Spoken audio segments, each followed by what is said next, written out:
convey my condolences to the leader and to members of Fine Gael on Peter Matthews' passing, and also to his wife and family. He was a good man, and he will be missed.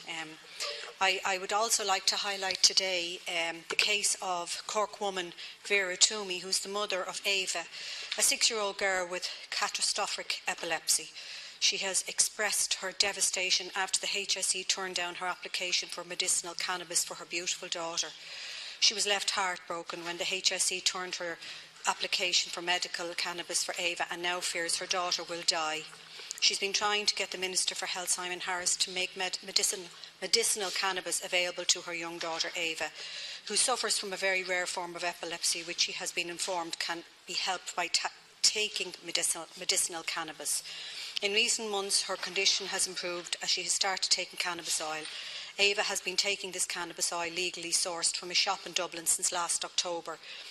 Vera says her daughter's life has been transformed since she started taking cannabis oil, and indeed Ava was thriving and has seen a 90% drop in seizures since she started to take it. Little Ava can have up to 20 seizures a day, which is devastating. I know I have a family member who takes seizures, and it really is heartbreaking. Minister Harris has told Vera that she cannot get the medication to help treat her daughter because she hasn't been prescribed it by paediatric brain specialist, and that they won't make an exception.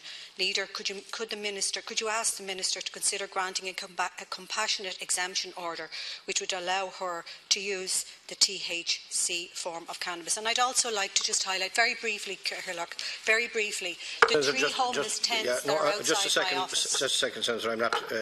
That last issue you raised might be more appropriate to a commencement or matter, I understand because that, you but can I give still would specific like details. to highlight that issue. But I also want to highlight the 3 homeless people who are outside my office in tents at the moment, and I don't know if Minister Coveney has seen them, but they're right outside my office. They're living in tents, and it's just horrendous to see people living in this day and age, tents just outside Leinster House, and I think that I would like Minister Coveney to see those people living there. It's a horrendous situation. Thank you, Senator.